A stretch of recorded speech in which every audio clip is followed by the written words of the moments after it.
ಬನ್ನಿ ಅಮ್ಮ, ವಧುಶಾಸ್ತ್ರ ಮಾಡಿ.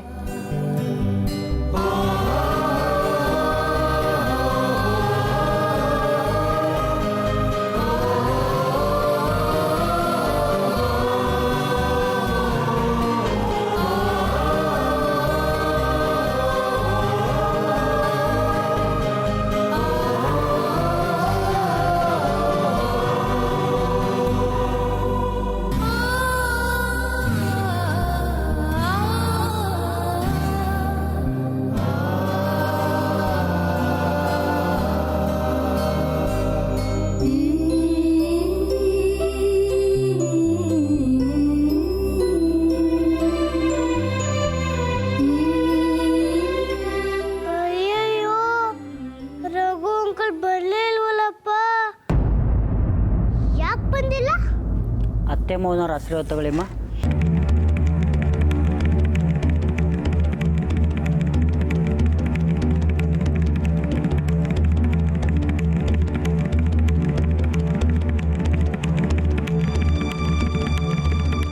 ಸಾಕ್ಷಿ, ಶಾಸ್ತ್ರಿಗಳದು ಕೇಳಿಸಿಲ್ವಾ? ಎತ್ತು ನಮಸ್ಕಾರ ಮಾಡು.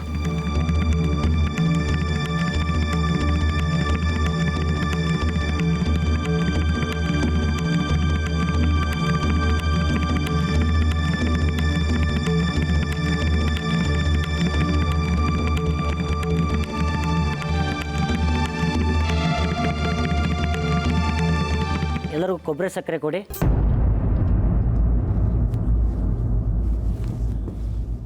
ಲಡ್ಡು ಅಣ್ಣ ಬಿಡು ನನ್ನ, ನಾನೊಬ್ಳು ಗೋಲ್ಡು, ನಾನೊಬ್ಳು ಫೋಲ್ಡು, ನಾನು ಯಾಕೆ ಇಲ್ಲಿ ಹೇಳ್ಕೊಂಡ್ ಬಂದಿದ್ಯಾ? ಬಿಡು ನನ್ನ. ಏ ಅಂಜಲಿ, ನಿಂಗೆ ಕೊಬ್ಬರಿ ಸಕ್ಕರೆ ಇಷ್ಟ ಅಲ್ವಾ? ಅದಕ್ಕೆ ಕೊಡೋಣ ಅಂತ ಕರ್ಕೊಂಬಂದೆ. ಹೇಳ್ತೀನೋ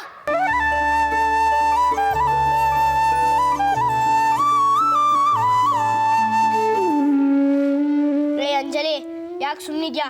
ನನಗಂತೂ ಈ ಕೊಬ್ಬರಿ ಸಕ್ಕರೆ ತಿನ್ನಕ್ಕೆ ಇಷ್ಟ ಇಲ್ಲ. ಅತ್ತೆಗೆ ಕಮಲ್ ಜೊತೆ ಮದುವೆ ಆಗೋದು ನಿನ್ ಖುಷಿ ವಿಷಯ ಅಲ್ವಾ? ತಗೋತೀನ.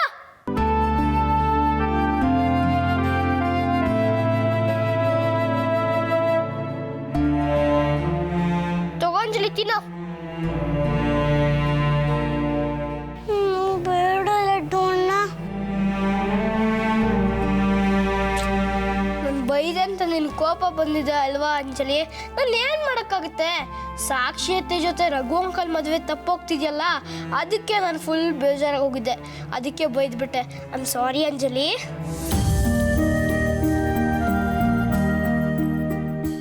ನೀನು ಪುಟ್ಟೋಳ ಅಂತನ್ನೇ ಮರ್ತು ಬಿಟ್ಟಿದ್ದೆ. ನೀನು ಮ್ಯಾಜಿಕ್ಕೂ ಮಾಡೋಂಗಿಲ್ಲ. ಪಾಪ ನೀನೇನ್ ಮಾಡ್ತೀಯಾ?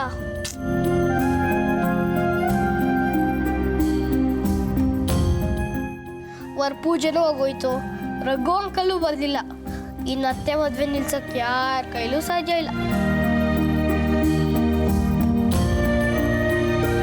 ನಿನ್ನ ಬೈಯೋದು ಇಲ್ಲ, ರಘು ಅಂಕಲ್ನ ಕರ್ಸು ಅಂತ ಕೇಳೋದು ಇಲ್ಲ. ಸಾರಿ, ನೀನು ಬೇಜಾರು ಮಾಡ್ಕೋಬೇಡ, ಖುಷಿಯಾಗಿರು.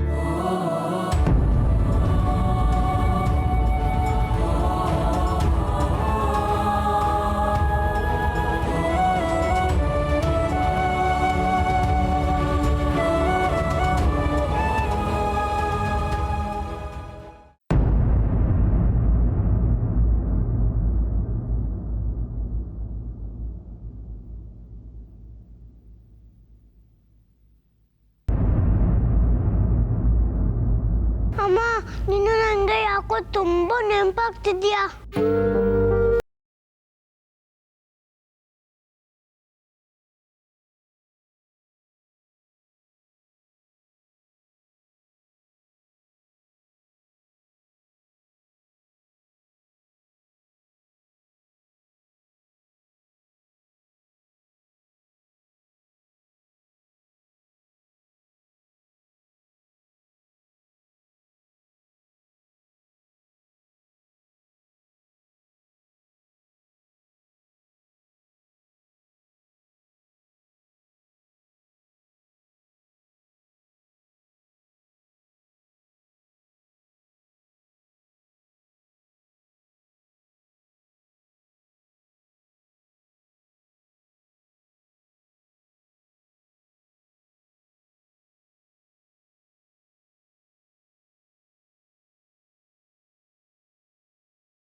ಕೊಡಮ್ಮ ಪ್ಲೀಸ್ ಅಮ್ಮ ಪ್ಲೀಸ್.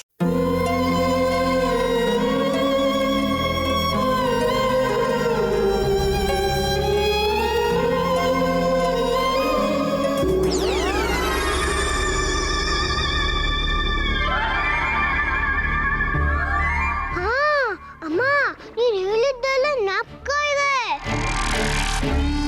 ನೀನು ಹೇಳ್ದಾಗೆ ಮಾಡ್ತೀನಮ್ಮ. ಗಣೇಶ ಅತ್ತೆಗೆ ಹೆಲ್ಪ್ ಮಾಡಬೇಕು ಪ್ಲೀಸ್, ನನ್ನ ಜೊತೆ ಇರಪ್ಪ.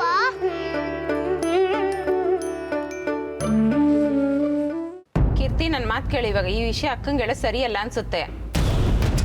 ಇದೇನು ಸಾಮಾನ್ಯದ ವಿಷಯನ ಚಿಕ್ಕಮ್ಮ?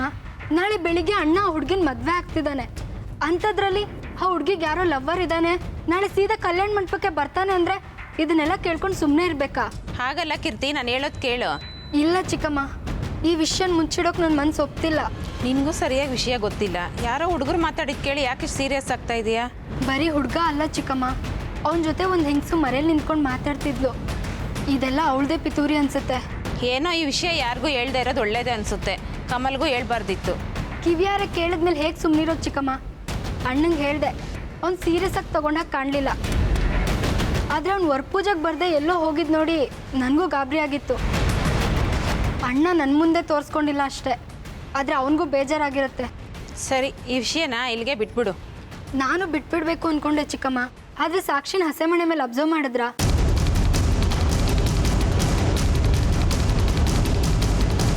ಸಾಕ್ಷಿಗೆ ಅಲ್ಲಿ ನಡೀತಿದ್ದ ಯಾವ ಶಾಸ್ತ್ರದ ಮೇಲೂ ಆಸಕ್ತಿನೇ ಇರಲಿಲ್ಲ. ಇದೇ ಮೊದಲಲ್ಲ ಚಿಕ್ಕಮ್ಮ. ಸಾಕ್ಷಿ ನಮ್ಮ ಮನೆಗೆ ಕರ್ಕೊಂಡು ಬಂದಾಗಲೂ, ನಾವು ಅವ್ರ ಮನೆಗೆ ಬಳೆ ತೋರ್ಸೋಕೆ ಬಂದಾಗಲೂ, ಹೋಳಿ ಹಬ್ಬಕ್ಕೆ ಬಂದಾಗಲೂ, ಈ ಎಲ್ಲ ಸಂದರ್ಭದಲ್ಲೂ ಸಾಕ್ಷಿಗೆ ಆಸಕ್ತಿನೇ ಇರಲಿಲ್ಲ. ಇದ್ಯಾವುದು ಬೇಡವೇ ಬೇಡ ಅನ್ನೋ ಥರ ಇದ್ದರು. ನಂಗೆ ಮೊದಲೇ ಅನುಮಾನ ಬಂದಿತ್ತು ಇಲ್ಲೇನೋ ನಡೀತಿದೆ ಅಂತ. ಇವತ್ತು ಆ ಹುಡುಗ ಫೋನ್ ಮಾಡಿದ್ದು ಕೇಳಿದ ಮೇಲೆ ನನ್ನ ಅನುಮಾನ ನಿಜ ಅಂತ ಕನ್ಫರ್ಮ್ ಆಯಿತು. ಅಯ್ಯೋ ದೇವ್ರೆ, ಸಾಕ್ಷಿ ರಘು ವಿಷಯ ಇವಳಿಗೂ ಗೊತ್ತಾಗಿದ್ಯಾ?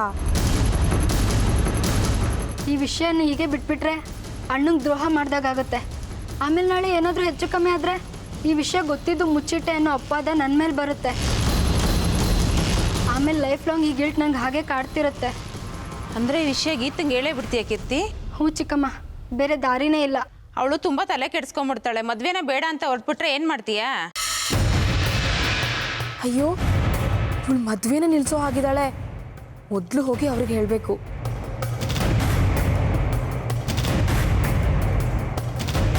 ಇಲ್ಲ, ಈ ವಿಷಯ ನಾನು ಅಮ್ಮನ ಗಮನಕ್ಕೆ ತಂದುಬಿಡ್ತೀನಿ. ಆ್ಯಕ್ಚುಲಿ ಇಷ್ಟೊತ್ತಿಗೆ ಈ ವಿಷಯ ಅಮ್ಮಂಗೆ ಹೇಳಬೇಕಿತ್ತು ಅಂತ ಹೀಗೆ ಅನ್ನಿಸ್ತಿದೆ. ಇವಾಗಲಾದರೂ ಹೇಳಿಬಿಟ್ಟು ನನ್ನ ಜವಾಬ್ದಾರಿನ ಕಳ್ಕೊತೀನಿ. ನನ್ನ ಮನ್ಸಿಗಾದರೂ ಹಗ್ರ ಆಗುತ್ತೆ. ಆಮೇಲೆ ಅವ್ರಿಗೆ ಏನು ಸರಿ ಅನಿಸುತ್ತೋ ಅದನ್ನು ಮಾಡ್ಕೊಳ್ಳಿ. ನನ್ನ ಮಾತು ಕೇಳು ಕೀರ್ತಿ, ದುಡುಕ್ಬೇಡ.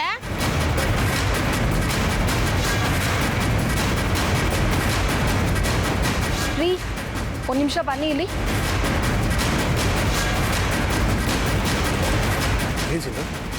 ಎಲ್ಲಿ ಹೋಗಿದ್ರಿ ನೀವು? ಎಲ್ಲಿ ಅಂತ ಹುಡ್ಕೋದು ನಿಮ್ಮನ್ನ? ಅಲ್ಲೇನೋ ಕೆಲಸ ಮಾಡ್ತಿದ್ದೆ. ಯಾಕೆ ಟೆನ್ಷನ್ ಇದೆಯಾ? ಏನಾಯ್ತು? ರೀ, ದೊಡ್ಡ ಅನಾಹುತನೇ ಆಗೋಗುತ್ತೆ. ಏನು ಹೇಳ್ತಿದ್ದೆ ಸಿಂಧು?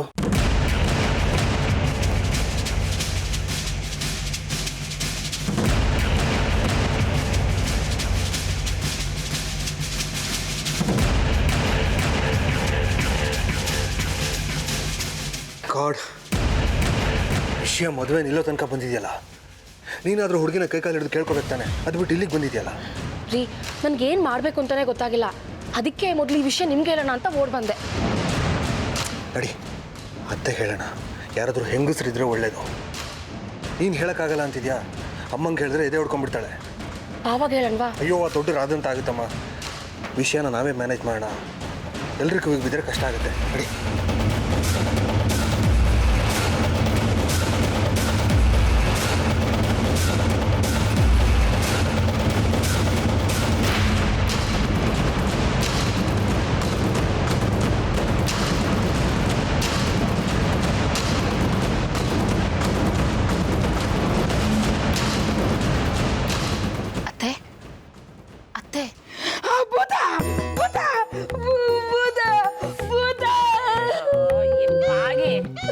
ಏನಾಯ್ತಾ ನಿಂಗೆ? ಮಾಡ್ಕೋ.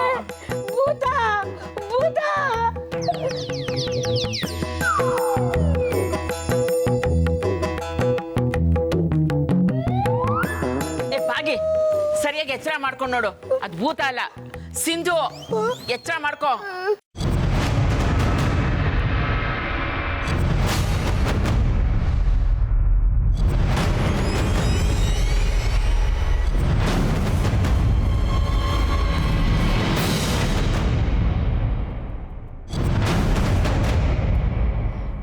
ಅಯ್ಯೋ ನೀನಾ? ನನಗೆ ಭೂತದ ಥರ ಕಂಡುಬಿಡ್ತು ಕಣೆ.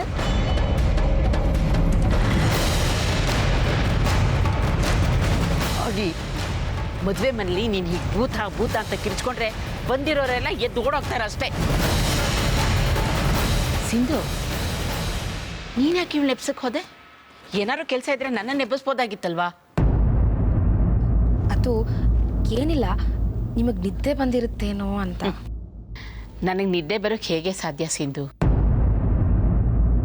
ನಾಳೆ ನನ್ನ ಮಗಳ ಕುತ್ತಿಗೆಗೆ ತಾಳಿ ಬೀಳೋ ತನಕ ನಂಗೆ ನಿದ್ದೆ ಎಲ್ಲಮ್ಮ ಬರುತ್ತೆ. ಯಾವ್ಯಾವುದೋ ಗಂಡಾಂತರಗಳು ದಾಟಿ ಈ ಹಂತಕ್ಕೆ ಬಂದು ನಿಂತಿದೆ. ಸತ್ಯ, ಆ ದೇವ್ರ ದೊಡ್ಡೋನು. ಇದೊಂದು ರಾತ್ರಿ ಸುಸೂತ್ರವಾಗಿ ಕಳೆದುಬಿಟ್ಟೆ ನಾಳೆಯಿಂದ ನೆಮ್ಮದಿಯಾಗಿ ನಿದ್ರೆ ಮಾಡ್ತೀನಿ. ಹೌದೌದು, ಸೆರಗಲ್ಲಿ ಕೆಂಡ ಕಟ್ಕೊಂಡು ನಿದ್ದೆ ಮಾಡಕ್ಕಾಗತ್ತಾ? ನಾನು ಅದಕ್ಕೆ ಇಷ್ಟೊತ್ತನ ಮಾತಾಡ್ತಾನೆ ಇದ್ವಿ. ಈಗ ನನಗೆ ನಿದ್ದೆ ಜಂಪ್ ಹತ್ತಿತ್ತು ನೋಡು. ಅಮ್ಮ ಸಾಕ್ಷಿ ಮದುವೆ ನಿರ್ವಿಘ್ನವಾಗಿ ನಡೆಯುತ್ತೆ ಅನ್ನೋ ನಿರೀಕ್ಷೆಯಲ್ಲಿದ್ದಾಳೆ. ಅಲ್ಲಿ ನೋಡಿದ್ರೆ ಅವಳ ಮದುವೆ ನಿಲ್ಲಿಸೋ ಪ್ರಯತ್ನ ನಡೀತಿದೆ. ಈಗ ವಿಷಯ ಹೇಳದೇ ಇರೋ ಹಾಗಿಲ್ಲ. ಎಂಥ ಇಕ್ಕಟ್ಟಿನ ಪರಿಸ್ಥಿತಿ ಇದು. ಛೇ, ಈ ಅತ್ತೆ ಎಲ್ಲ ಹಾಳು ಮಾಡಿಬಿಟ್ರು. ಇವ್ರಿಗೆ ಸ್ವಲ್ಪನೂ ಸುಳಿವು ಸೂಕ್ಷ್ಮನೇ ಇಲ್ಲ. ಯಾಕಿಬ್ರು ಈ ಥರ ನಿಂತಿದ್ದೀರಾ? ಸರಿ, ಇಷ್ಟೊತ್ತಲ್ಲಿ ಇವಳು ನೆಪ್ಸೋಂಥ ಅಗತ್ಯ ಏನಿತ್ತು? ಯಾಕಿಬ್ರು ಈ ಥರ ಮಾತಾಡದೆ ನಿಂತಿದ್ದೀರಾ?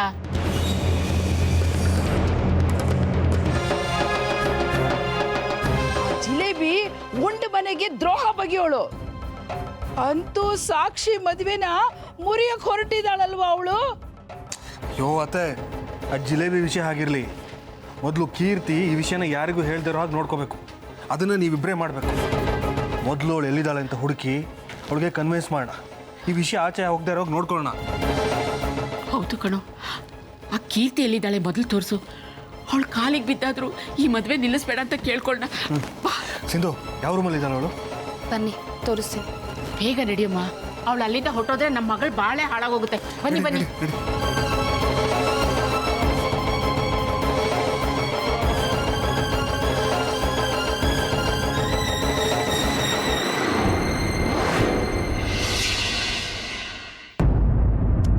ಎಲ್ಲೇ ಸಿದ್ದು? ಆ ಹುಡುಗಿ ಇಲ್ವೇ ಇಲ್ಲ? ಇಲ್ಲೇ ಇದ್ಲು ಅತ್ತೆ. ಅವಳು ಚಿಕ್ಕಮ್ಮನ ಜೊತೆ ಮಾತಾಡ್ತಾ ಇದ್ಲು. ನಾನೇ ಕಿವಿಯಾರ ಕೇಳಿಸ್ಕೊಂಡಿದ್ದೀನಿ. ರಘು ಸಾಕ್ಷಿ ವಿಷಯನ ಅವ್ರ ಅಮ್ಮನಿಗೆ ಹೇಳಕ್ಕೆ ಹೋಗಿರ್ಬೇಕು ಅವಳು. ಸ್ವಲ್ಪ ಬಾಯಿ ಮುಚ್ಕೊಂಡು ಸುಮ್ಮನಿರ್ತೀಯ ಭಾಗಿ. ನಿಂದು ನಾಶ್ ಬಾಯಿ ಕಣೆ. ಅಪಶಕ್ನದ್ ಮಾತಾಡ್ದಿದ್ರೆ ನಿಂಗೆ ತಿಂದನ್ನ ಮೈಗೆ ಅಂಟೋದೇ ಇಲ್ಲ ಅನ್ಸತ್ತೆ. ಇಲ್ಲೇ ನಿಂತ್ಕೊಂಡು ಪೇಚಾಡೋದ್ರಿಂದ ಏನೂ ಪ್ರಯೋಜನ ಇಲ್ಲ. ಹುಡುಗಿ ಎಲ್ಲಿ ಅಂತ ಹುಡ್ಕೋಣ. ನಡೀರಿ ನಡಿ.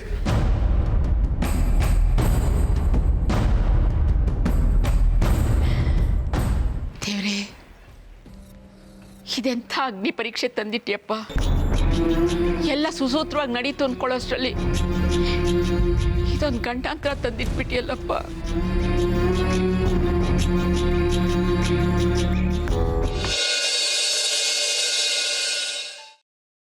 ಅಮ್ಮ ಎಲ್ಲಿ ಹೋದ್ರು? ನಮ್ಗೆ ಕೊಟ್ಟಿದ್ದ ಎಲ್ಲ ರೂಮು ಹುಡುಕಿದ್ದಾಯ್ತು, ಎಲ್ಲೂ ಕಾಣಿಸ್ತಾನೆ ಇಲ್ಲ.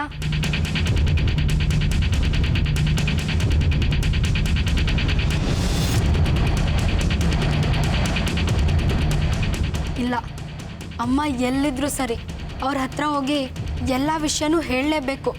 ಅವ್ರ ಹತ್ರ ಸಾಕ್ಷಿ ವಿಷಯ ಹೇಳಿದ್ರೇ ನನಗೆ ಸಮಾಧಾನ ಆಗೋದು. ಅದೇ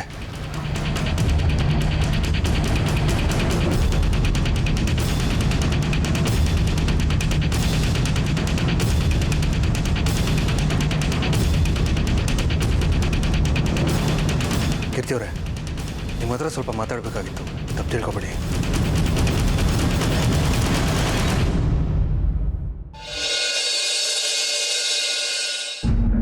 ನನ್ನನ್ನು ಯಾಕೆ ಇಲ್ಲಿ ಕರ್ಕೊಂಬಂದ್ರಿ? ನಾನು ಅಮ್ಮ ಜೊತೆ ಅರ್ಜೆಂಟಾಗಿ ಮಾತಾಡಬೇಕಿತ್ತು. ಗೊತ್ತು, ನೀನು ಏನು ಹೇಳೋಕೆ ಹೊರಟಿದ್ಯಾ ಅಂತ ನಮಗೆ ಚೆನ್ನಾಗಿ ಗೊತ್ತು.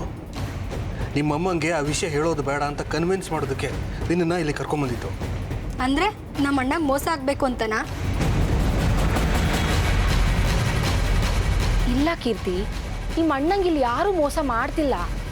ಯಾರನ್ನೋ ಪ್ರೀತಿಸಿ ಇನ್ಯಾರನ್ನೋ ಮದುವೆ ಆಗೋದು, ಪ್ರೀತಿಸೋರ್ನ ಮದುವೆ ಕರೆಸಿ ಪಿತೂರಿ ಮಾಡೋದು, ಇದು ಮೋಸ ಅಲ್ವಾ? ಚೇಚೆ, ಆ ರೀತಿ ಏನಿಲ್ಲಮ್ಮ, ನೀನು ತಪ್ಪು ತಿಳ್ಕೊಂಡಿದ್ಯಾ ಅಷ್ಟೇ. ನೆವರ್. ನಿಮ್ಮ ಮಗ ಇನ್ನೊಂದು ಹೆಂಗಸು ಮಾತಾಡೋದು, ನಿಮ್ಮ ಮಗ ರಘು ಜೊತೆ ಫೋನಲ್ಲಿ ಮಾತಾಡಿದ್ದು ನಾನೇ ನನ್ನ ಕಿವಿಯಾರ ಕೇಳಿಸ್ಕೊಂಡಿದ್ದೀನಿ. ಅದೆಲ್ಲ ಸುಳ್ಳಮ್ಮ. ಅದನ್ನೇ ನಿಜ ಅಂತ ನಂಬ್ಕೊಂಡು ಯಾರಾದರೂ ಮದುವೆ ನಿಲ್ಲಿಸ್ತಾರೇನೋ? ನಮ್ಮ ಅಣ್ಣಂಗೆ ಅನ್ಯಾಯ ಆಗೋದನ್ನ ನಾನು ಸಹಿಸಲ್ಲ. ನಾವು ಮನ್ಸು ಮಾಡಿದಿದ್ರೆ ಒಳ್ಳೆ ರಿಚ್ ಫ್ಯಾಮಿಲಿಯಿಂದಾನೇ ಹೆಣ್ಣು ತರ್ಬೋದಿತ್ತು. ಬಟ್ ನಮ್ಮ ಡ್ಯಾಡಿ ಒಳ್ಳೆ ಕಲ್ಚರ್ ಇರೋ ಫ್ಯಾಮಿಲಿ ಅಂತ ನಿಮ್ಮ ಮನೆಯಿಂದ ಹೆಣ್ಣು ತರೋ ಯೋಚನೆ ಮಾಡಿದ್ರು. ಆದರೆ ನಂಗೆ ಅತ್ತೆ ಆಗಿ ಬರೋರಿಗೆ ಕಲ್ಚರೇ ಇಲ್ಲ ಅಂತ ಇವಾಗ ಗೊತ್ತಾಗ್ತಿದೆ. ಬಾಯಿಗೆ ಬಂದಾಗ ಮಾತಾಡಿದ್ರೆ ನಾನು ಸುಮ್ಮನೆ ಇರಲ್ಲ. Mind your language. ಏನ್ರಿ, ನಿಮ್ಮ ತಂಗಿಲೆ ತಪ್ಪಿಟ್ಕೊಂಡು ನನ್ನನ್ನೇ ದಬಾಯಿಸ್ತೀರಾ? ಸುಹಾಸ, ನೀ ಸ್ವಲ್ಪ ಸುಮ್ಮನಿರು, ನಾನು ಮಾತಾಡ್ತೀನಿ. ನೋಡಮ್ಮ ಕೀರ್ತಿ, ನೀನು ಇನ್ನೂ ಚಿಕ್ಕವಳು, ನಿನಗೆ ಲೋಕಜ್ಞಾನ ಅನುಭವ ಸ್ವಲ್ಪ ಕಡಿಮೆ ಇರುತ್ತೆ. ಒಂದು ಸಂಬಂಧ ಕೂಡಿ ಬರೋದು ತುಂಬ ಕಷ್ಟ. ಅದೇ ಕೂಡಿ ಬಂದಿರೋ ಸಂಬಂಧ ಮುರಿದು ಹೋದರೆ ಹೆಣ್ಣೆತ್ತೋರು ಬದುಕಿದ್ದು ಸತ್ತಾಗೆ ಕಣಮ್ಮ. ನೀವೇನೇ ಹೇಳಿ, ನನ್ನ ಅಣ್ಣಂಗೆ ಅಮ್ಮಂಗೆ ಅಪ್ಪಂಗೆ ಮೋಸ ಮಾಡೋಕ್ಕೆ ಇಷ್ಟಪಡಲ್ಲ. ನೀವೇನೇ ಹೇಳೋದಿದ್ರು ಅಮ್ಮ ಹತ್ರನೇ ಹೇಳಿ.